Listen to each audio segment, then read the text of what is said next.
I'm super honored and super grateful to have a wonderful guest, a wonderful leader, Sonya Tolson, the Chief People Officer at McLarens. Sonya, I'm definitely want you to share some more background, but I believe you joined McLarens in 2022 and have over 20 years of experience in overall HR strategy, leadership, and culture enhancement. But welcome, Sonya. So thankful for you joining us today. Thank you, John. I'm so excited to be with you and everyone, and I'm so happy for you. Congratulations on your new one. Thank you. Thank you. I appreciate it. Before we dive into the interview, I did, for anyone who's new to the Cool Leaf podcast, I just wanted to give you a little bit of background. We started this about 2 years ago, and the idea is that there's so many good things that are happening that leaders are doing inside of their organizations to really elevate culture and employee experience to attract and retain the best people. And we just want to share those experiences. We want to share what's working, maybe what hasn't worked, right? And so, we will invite leaders onto our show just to speak about their lessons learned, the strategies that they're deploying, and any advice and best practices that we all from a community can learn from to be better leaders inside of our organization. So that's the background. That's our intention today. And with that, I'll jump right in, Sonya. So wanted to start us off with just giving our audience kind of a little bit more context about your role from a leadership perspective at McLarens, but also as an organization overall. I know it's around 2,300, I think over 40 countries around the world. So tell us a little bit of context, that background for our audience to kick us off. Yeah, happy to do so. Thank you, John. So I do have the distinct pleasure and privilege and honor of serving as our Global Chief People Officer here at McLarens. I would sum up my primary responsibility in that role in just this brief sort of statement that I'm responsible for ensuring alignment between our human capital strategy and our business objectives. In its simplest terms, that's my role. Tell you a little bit about McLarens. We were founded in Scotland back in 1932. And we're a leading independent global insurance services provider. So what does that mean? We really focus on complex commercial and specialty markets. Think aviation is one of our specialty markets. Natural resources is another. Our core services include loss adjusting, risk management, even forensic and technical non-adjusting and consulting work. And we also do some pre-risk surveying services. We've got, as you said, John, nearly 2,400 employees scattered across 230 or so offices. And we're in about 45 countries all over the globe now. We hit on all the major regions: North America, LATAM, Caribbean, EMEA, Asia Pac. So that's kind of our footprint. And that's a little bit about McLarens. Wonderful. Wonderful. I feel like maybe it feels a little bit about how I feel at home right now. I have my hands full with these two little ones, but it sounds like you have your hands full with such a huge global footprint. Right. But I love, Sonya, how you opened it up with just simplifying it. You're aligning your people, talent, strategy with business impact. So I just love the simplicity of how you just, nailed that right from the beginning. But with this, over almost 2,400 people around the globe, tell us a little bit, just to start, how do you approach employee engagement, culture? What does that look like today in this global environment for you with McLarens? Yeah, so it's a really good question. I think, one thing that's important to say is we really aspire to kind of live by a set of shared values. Those values guide our actions. They shape our culture, really. Our values are accountability, excellence, respect, knowledge, teamwork, and thought leadership. And so we really strive to live by those values. But importantly, and I started out introducing myself as Global Chief People Officer. When I started with McLarens, I was actually offered the role of Global Chief Human Resource Officer. And, in conversations with my CEO, he said, we are an organization that's all about our people. Our people are everything. It's the foundation of who we are and what we do. So what do you think about changing your title to Chief People Officer? And so we did that, but it really highlights the importance of people in our business. We are truly, they are truly the driving force behind everything that we do. And without them, we have no business. So a strong culture is critical. And I think there are a couple of keys to having and maintaining a strong culture. I think recognizing the value of your people is absolutely number one. I think the second thing I would say is keeping your finger on the pulse of the organization, measuring engagement, checking in on the employee experience. How is that going? How do people feel about working for your organization? When I joined a couple of years ago, one of the first questions I asked was, have we ever done an engagement survey? And in fact, I learned we had. We did one back in 2019. And I looked at the results and they were quite favorable. So we had a 76% overall engagement survey result. And we benchmarked ourselves against other professional services firms. We were 7 percentage points ahead of the benchmark. And I thought, well, that's a great start.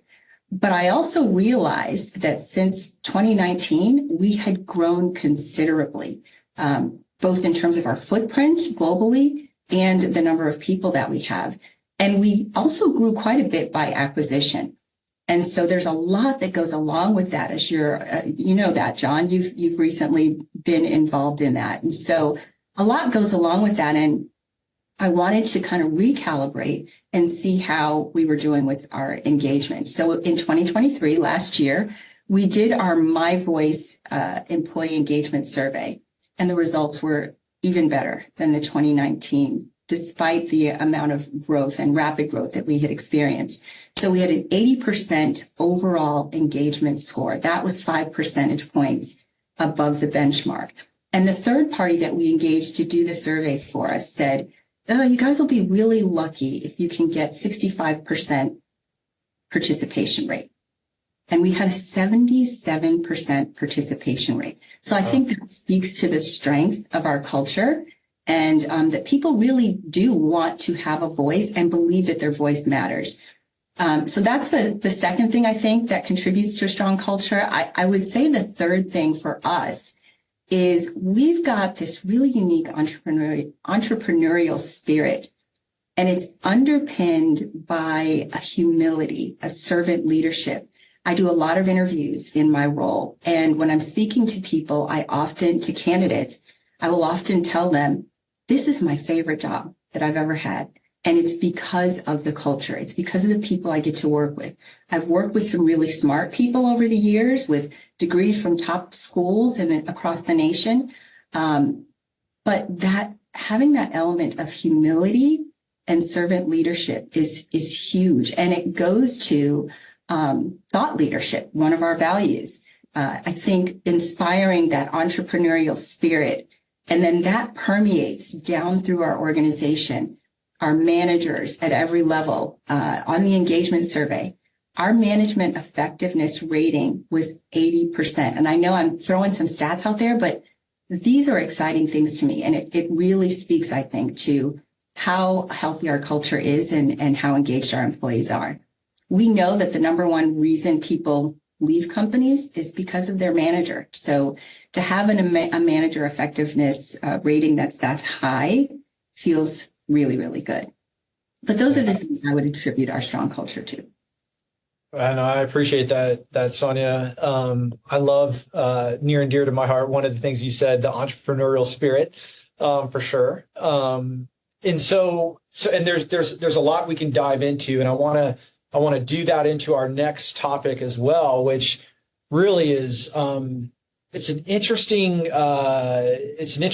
question / theme / thing that I'm hearing from a lot of leaders right now, which is this concept of developing an employer brand, right? And on the surface, you could say, well, yeah, that's what our marketing team does, right? But I actually, the more from an HR leadership perspective, the more leaders I'm speaking to, they're saying, oh, no, wait a minute.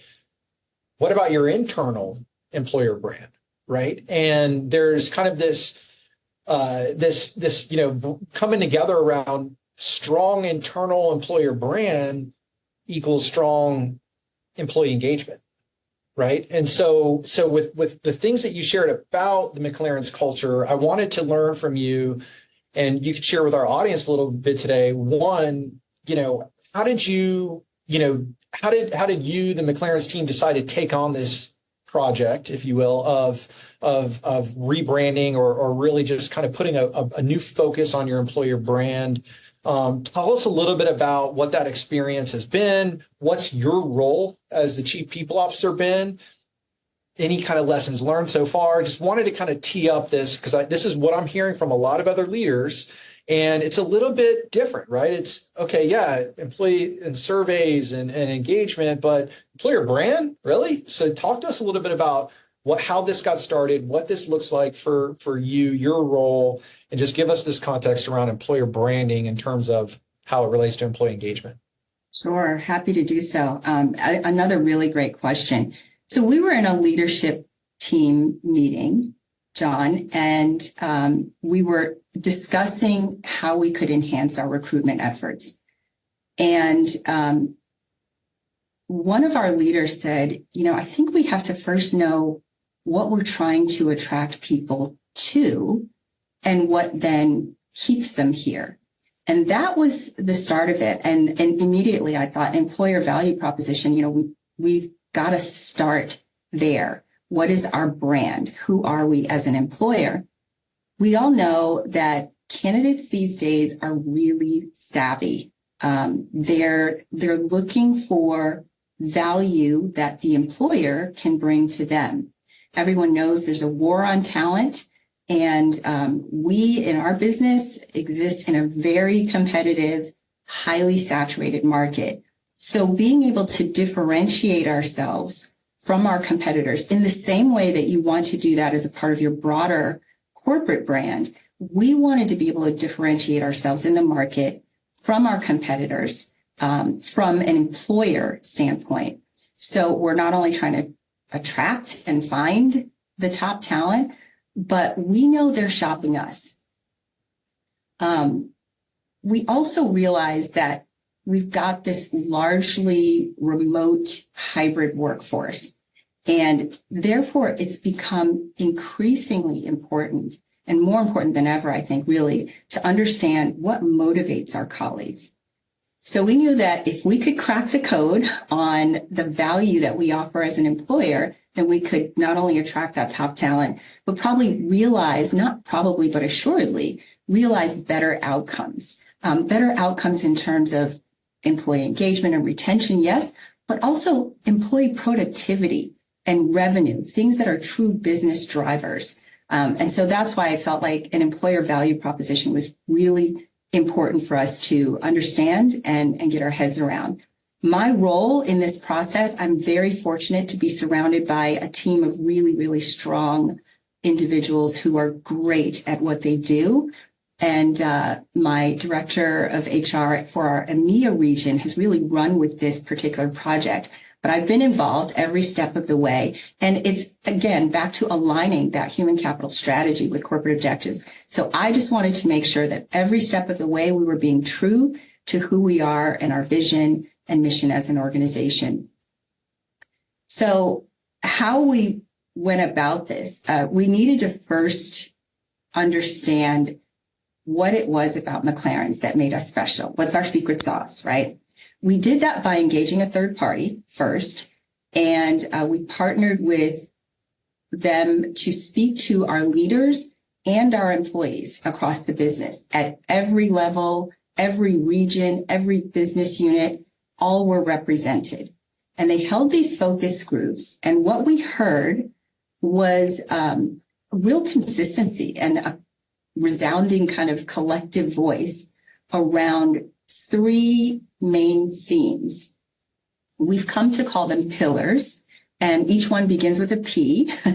So our three pillars are around purpose, progress, and place. What does that mean? Purpose is about the work that we do. The work we do really positively impacts people and communities all across the globe. It's about making a difference when it matters most. Progress is all about career development and growth opportunities, developing your expertise and delivering excellence. Again, one of our values. And then the third pillar is on place. And that speaks to being in a thriving culture, a culture of empowerment, a culture of support and belonging. One of my favorite quotes that I remember reading, I wasn't involved in the focus groups. I think there's real value in having a third party do that. But one of my favorite quotes that came out of one of those focus groups on the topic of place, thriving in a culture of empowerment, was something to the effect of, what was it? It's fun to work somewhere where you can have a big impact. And the openness to change here is fantastic. And man, that really was resounding and resonated with me personally. So we decided with those three themes that while there will be points in time where we are leaning on each of them, both internally and externally, our primary focus for external candidates was going to be on progress. We wanted to speak to that career development and growth opportunity the most. For our internal associates, we're focusing on purpose and place. We want them to know at the end of it all, it's all here. And that became kind of our payoff line, if you will. We were calling it a tagline at first, but it's really become our payoff line. We want candidates to know the payoff is that you can find everything you need here to grow and develop your career. You can find a place where the work you do is meaningful and makes a difference in the lives of people. And that your voice is heard, that your thought leadership matters, and you can have a sense of belonging. So we think if we get this right, we will have that enhanced recruitment, higher retention, and the engagement will follow. I love it. I love it, Sonya.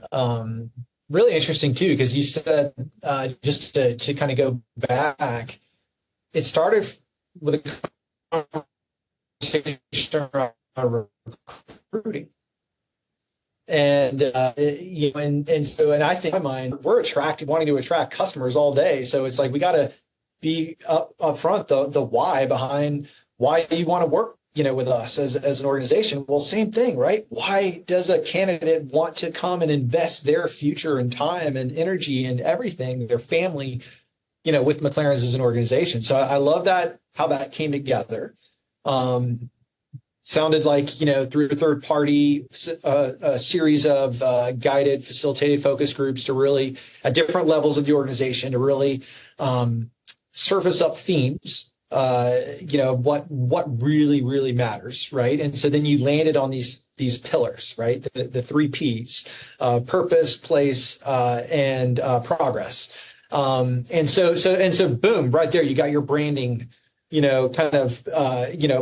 thinking about like the Google Slides or PowerPoint deck right there. And then focusing it for external candidates in terms of, that progress message, but then the purpose and the place message for internal.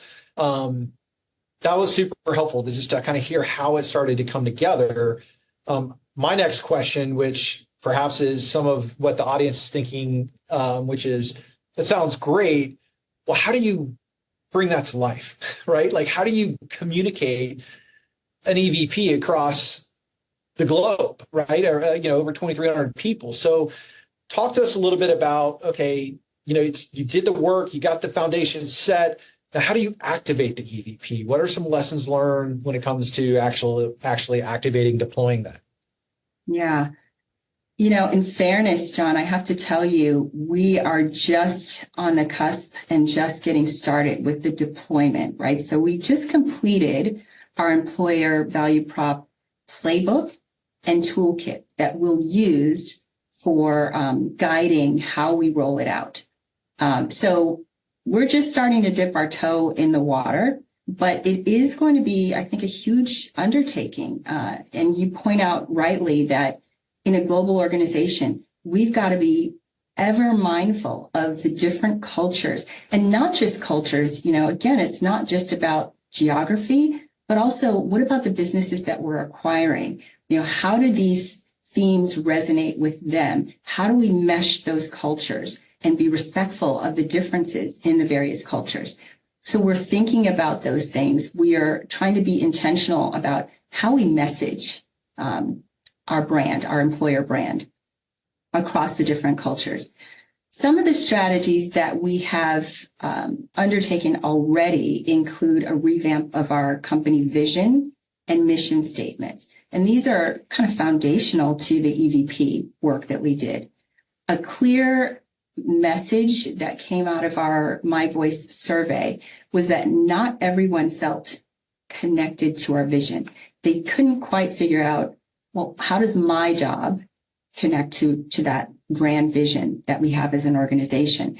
So our hope and endeavor over the coming year is to really help everyone make that connection, regardless of the role that they play within the organization. We're trying to do this through multiple channels, and with the help of a fantastic marketing department that we have, it's town hall meetings, it's video recordings, it's having our CEO speak and other key leaders speak and record videos of them, including and incorporating our employer brand messaging in those videos, formal meetings, written communication, social media, our webpage, our careers page, and even in informal communications, because we want the language of our value proposition to become part of our regular vernacular, not some gimmick, but something that we're constantly talking about. We've also incorporated our values into our recruitment and performance management processes. And we revamped our new hire onboarding process. So these themes are just reiterated across multiple media.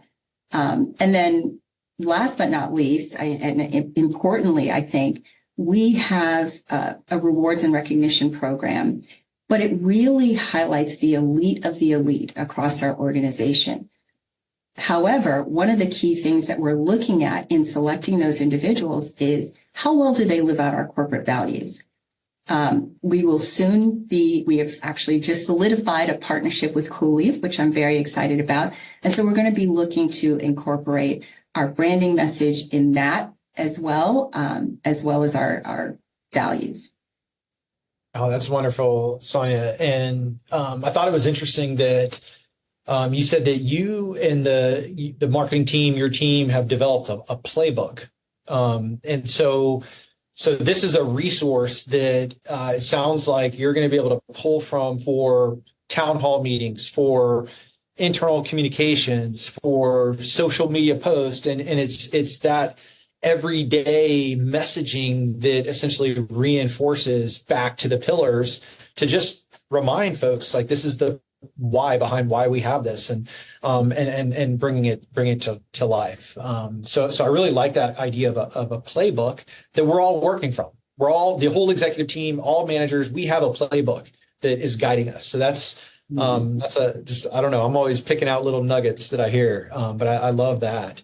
So this is super helpful. I know there's probably a lot of questions, and we wanted to make sure we're giving time for our audience to just direct access to you, to be able to, to get feedback from you in terms of some of the lessons learned. But before we jump into our Q&A, we always like to wrap things up with kind of a key kind of takeaway, something that you can leave our audience with as an actionable next step, or a lesson learned that you found that's really meaningful. So, what comes to mind for you as we wrap up our interview today here, Sonya? Yeah.